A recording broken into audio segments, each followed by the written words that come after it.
Welcome, you're watching our special edition Labor Day special, even as we discuss the future of jobs in the midst of the coronavirus pandemic. And we have been having our 4 panelists joining us from multiple locations across the country. And you can engage with us on our social media platforms at KT News KE. You can tweet me at Agina Abi.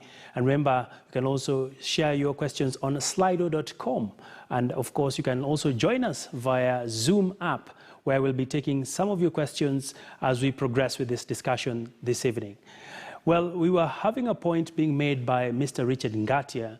I'll allow him to just make a quick wrap of his point before we go to Madam Jacqueline Mugo. Well, sorry, Mr. Ngatia, let me first take it over to Madam Jacqueline Mugo, who is also having a very important issue to raise. Well, Madam Jacqueline, the COTU Secretary General is saying that the issue that we are facing as a country will come back and everything will resume to normalcy. But on the other hand, employers are facing very uncertain times. They have to give out pay cuts, they have to do unpaid leave, and at the end of it all, the employers are saying the money has just disappeared and they cannot sustain the staff. As FKE, in relation to the earlier question I asked around the 500,000 jobs that are expected to be lost in Kenya, what is your rejoinder on this? Abby, I think that's a very important question, and we have to look at it from a broader perspective in terms of the indications that have been given on the impact of COVID-19 on jobs globally. Because what happens globally also impacts Kenya. We are not immune from that. Initial indications that were given by the International Labour Organization showed that up to 25 million jobs would be lost from COVID-19 impact. That number has now been scaled up, and it's very shocking and scary that we're looking at something like 1.6 billion jobs globally. And Kenya is not immune from that. So if you're talking about 500,000 jobs being lost, it would not be too far off the mark, because as we speak, there's hardly any business happening. Coronavirus is on the increase. We've not reached a state where we've flattened the curve, and that's what the President was talking about today. The extent to which jobs are lost, therefore, will depend on how long drawn out it is before we are able to flatten the curve, how much we obey all the protocols and the guidelines and the directives in terms of self-protection and avoiding the spread of the virus, and also how much support and cushioning we're able to give industry. Because job losses and sustainable enterprises go together. These two are interdependent. So if KQ is down, if the agricultural sector is struggling, if tourism is down, if the hospitality industry is pretty much closed, then we have to be able to revive those key drivers of the economy and where most jobs are, to be able to sustain and protect jobs. So I think from a point of view of planning ahead, because as the African proverb says, tomorrow belongs to those people who plan for it today. So we need to invest this downtime in planning what kind of support, what kind of shield, what kind of protection we need to give to industry. We need to look at the key sectors and see what's happening there. And yes, it is true that most of the jobs do come from the informal economy. In fact, the figures from last year's report, in terms of the economic survey report, shows that the figures moved from 80% of jobs being created in the informal economy to 90.7%. So this is where the jobs are and where the jobs will come from. So we've got to address that segment of the economy. They're the most vulnerable. Yes. Something has been done to cushion them in terms of the tax rate being lowered, but I think more still needs to be done. We need to be able to ensure that the loan facilities that are open to them are able to be given at some considerable interest rates in terms of payback. We need to help them in terms of skill building, in terms of giving them strategies to bounce back, and that calls for business continuity planning during this downtime. All right. And that is work that can be done by a number of organizations, including my own federation. So the numbers are not shocking to me, but there is a lot that we can do now to contain the level of loss of jobs, which will require the workers, the government, and the employers to work together very closely going forward. All right. Madam Jacqueline, well, let me bring in Mr. Masharia. What is the situation like for the tourism sector? How many jobs so far can you estimate we've lost? Thank you, Abby. The number of jobs that we have in the industry, if you take the hotel fraternity alone, you're talking about 750,000 jobs.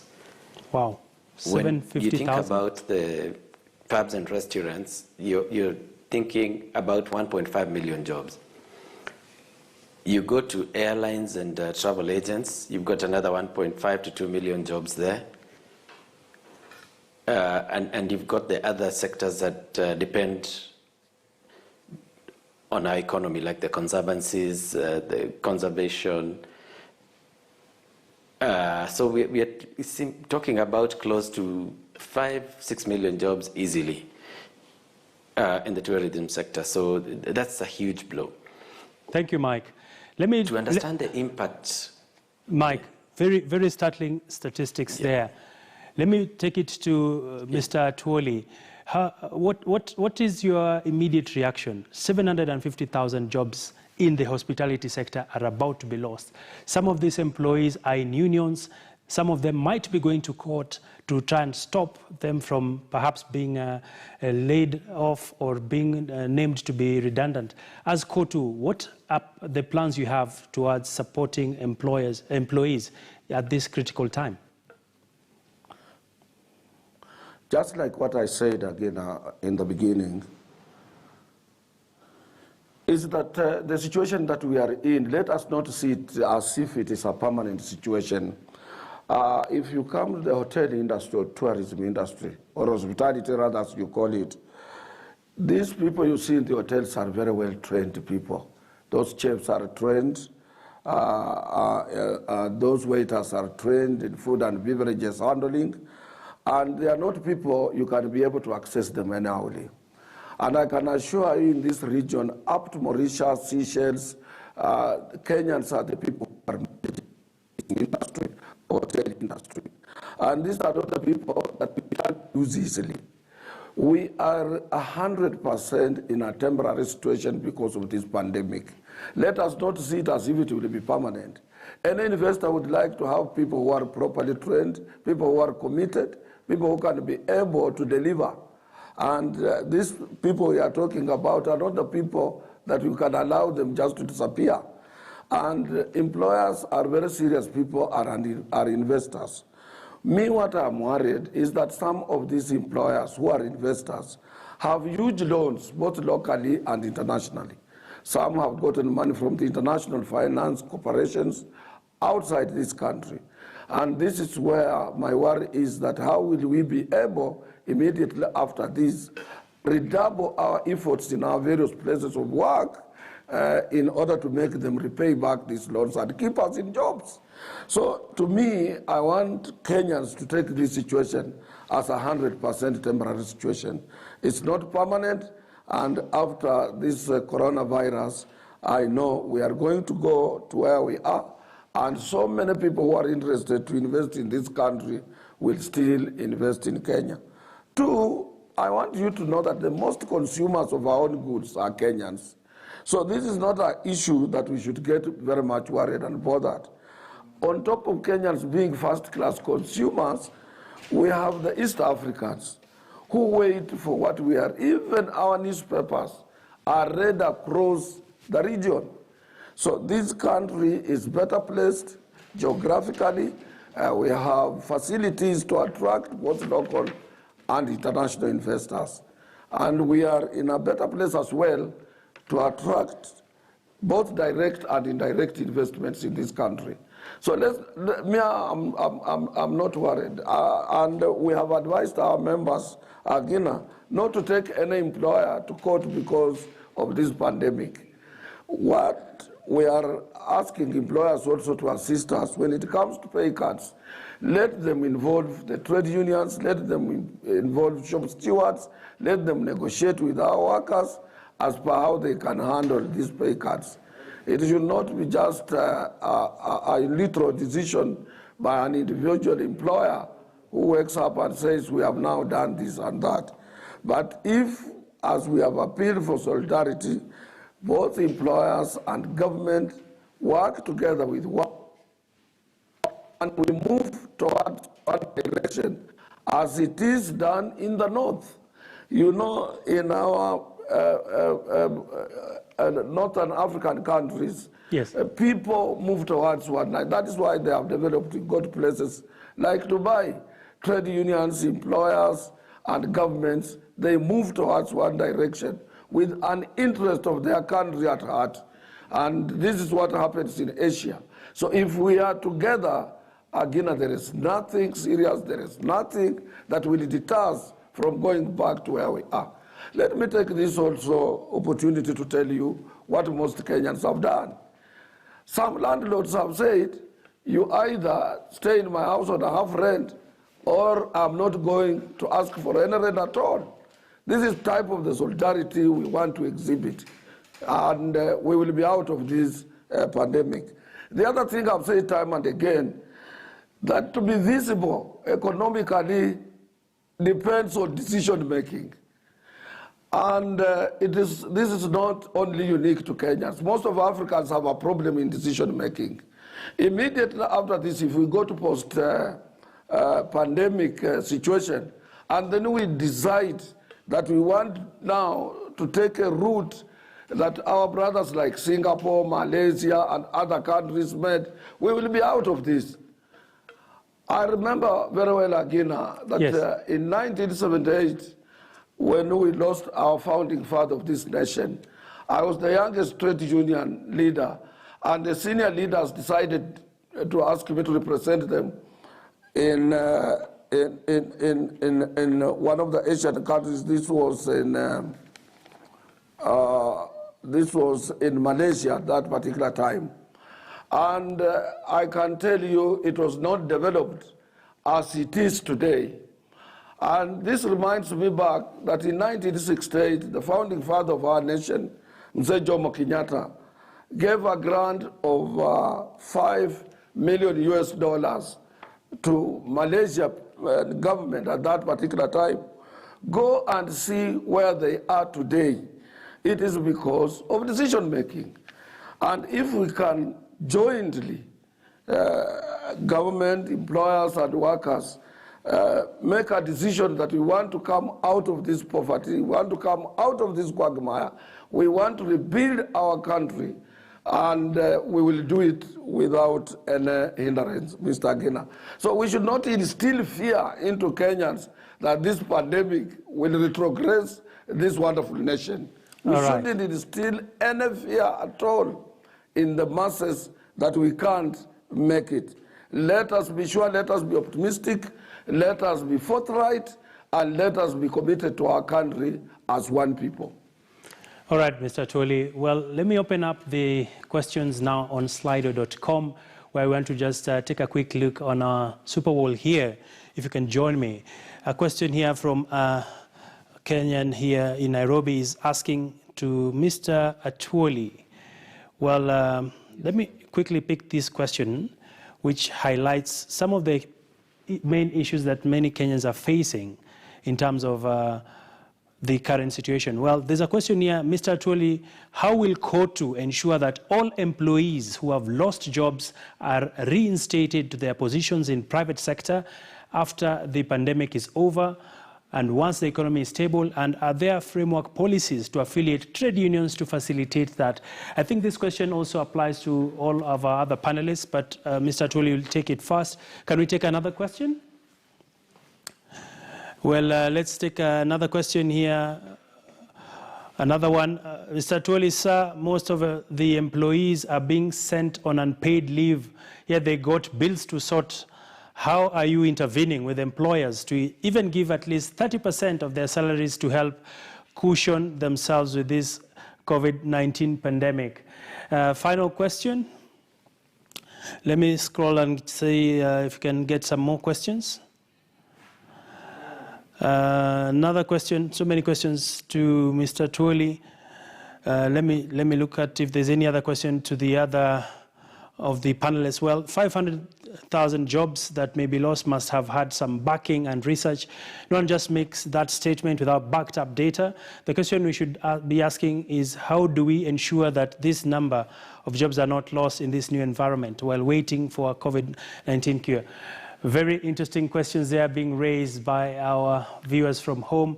Let me bring in Mr. Tuoli, if you could quickly respond on matters to do with the employees who have been sent home. Are you working on a solution to have them reinstated? And of course, the 30% for employers to take a cut so that they can support their employees. What do you have to say as I also open it up to the other panelists? But Mr. Tuoli, you go first. Absolutely, this is where we normally ask our workers to be members of their respective trade unions. Because this is now currently what our affiliates are doing. They are busy negotiating with sector employers in their sectors to make sure that these workers are covered. Those workers who are members of trade unions, their job security is reflected in their collective bargaining agreements and also through memorandum of understandings between employers and trade unions. And I will give you a good example. In the floriculture industry, which happens to fall under my union of Kenya Plantation and Agricultural Workers Union, we have a memorandum that protects a worker. No worker will lose employment. Worker is protected. Even those, I said, in a worst case scenario, who have gone on unpaid leave, they have been given a fare to and fro, and they will be being monitored as per how to come back on their respective jobs.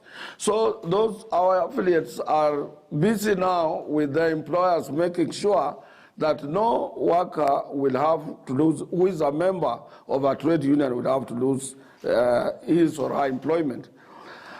This calls upon, my worry is those workers who are in informal sector and those who are casuals, temporary, who do piecemeal jobs and seasonal jobs. But the permanent employees who happen to be members of the trade union, or even those who subscribe to trade unions, are protected by the ongoing negotiations between their respective trade unions and employers.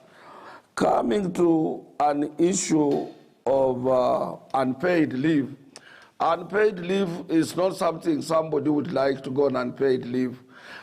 This is a situation that where circumstantially employer is pushed in a bad corner where is either closes his or her business or look into a mechanism that can make sure he doesn't lose his good worker. And therefore, there is an agreement that let this particular employee go on unpaid leave as he waits. Because if you take, for example, in places like hotels where we have said we have a big problem and hotels are closed down, unless they are their customers, how would they be able to manage this particular situation of keeping workers? All right. This is an area that is very much challenging in other places, but through the understanding between the employers and the trade unions, we agree that in a worst situation, let this particular employee go on unpaid leave. Thank you. The issue of job security, again, this is our work. We wake up in the morning, going to our offices to make sure that those employees who are members of various trade unions, they are kept in employment, they are secure in that employment, they enjoy at their workplaces, and things related to occupational health and safety is taken into consideration. and they are properly covered under their various collective bargaining agreements. We don't like taking our employers to courts because the relationship between employee-employer is sort of a marriage. It's similar to you and your wife in the house, and it will be very strange for your wife or for you as a husband to think of taking one of you to courts. Yeah. So we discourage that as much as possible, and I want to thank Sister Jacqueline Mugo. With her vast experience in labor matters, she has assisted us, and we owe a lot to the Federation of Kenya Employers, and this is the way we should go.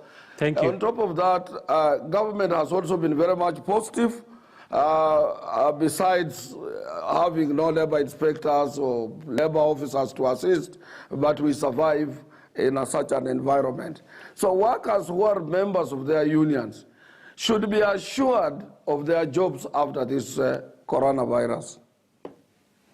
I think I've answered all those questions. Thank you, Mr. Atwoli. Sorry, Mr. Macharia, I cut you short earlier on. I'd like to bring this same question to you. It's one thing to say you can reinstate employees. It's another thing when you look at your financial statements as a hotel, as a pub and restaurant. What do you have to say about this? Okay, first of all, Abby, the point I wanted to make earlier was that the kind of salaries that we're talking about for one full year is about 50 to 60 billion shillings because we are very labor intense. An efficient operation would run with about 25 to 35% payroll costs to revenue. So this is the kind of money that is going to be out of the pockets of the employees. Now, in terms of answering that question and the paid leave, we were the first sector to sign a memorandum of understanding with our unions.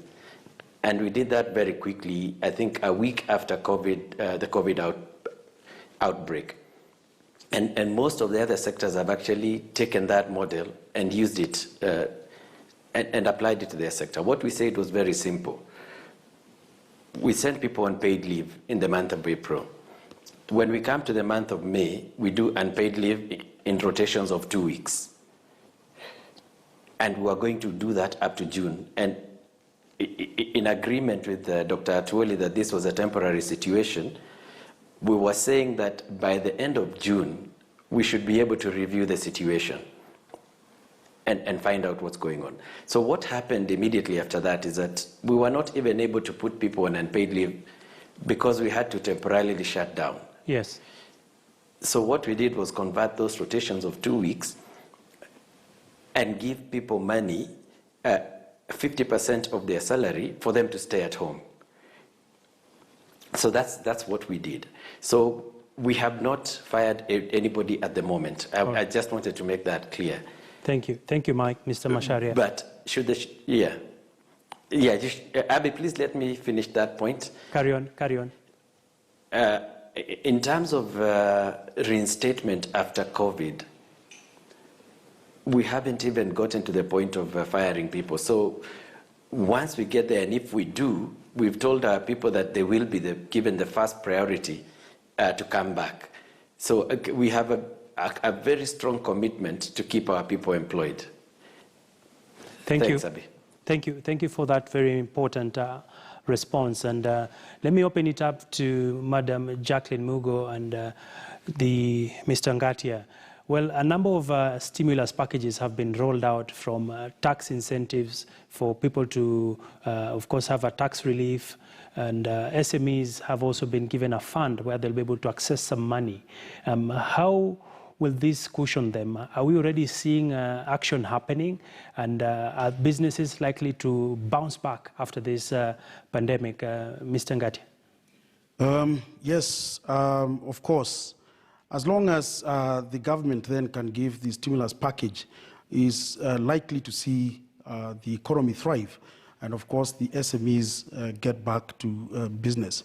However, we as KNCCI are recommending deferring employers and self-employed social security contributions. That in itself will immediately reduce labor costs, and therefore we are also recommending incentives by the government. One is to provide tax concessions, like I was mentioning earlier, and of course provide additional time of dealing with tax issues.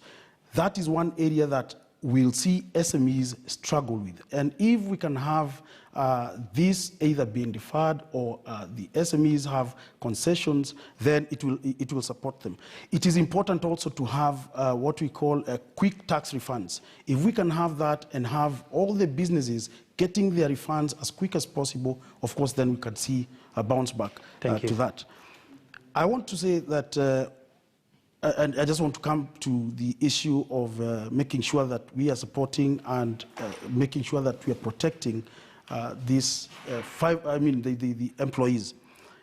We want to look at how we can work together with development partners. Now, we as the Kenya National Chamber, and what we are doing with development partners, in particular Swedish government through FSD, is to make sure that the retailers and the customers can be able to access a certain amount of finance for a short period of time so that they can be able to purchase goods immediately and sell off to them, to the retailers. Very interesting, very interesting. Yes. We need to take a quick break, Mr. Ngatia. Yes. Sorry to interject on your point, because we need to pay our bills and we want to go on a quick commercial break.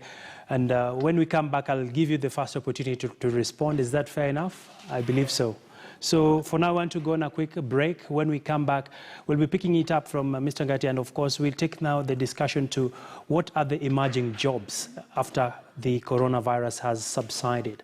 And we'll be hearing this from KOTU Secretary General, as well as my other panelists. Of course, also Madam Jacqueline Mugo has some interesting points.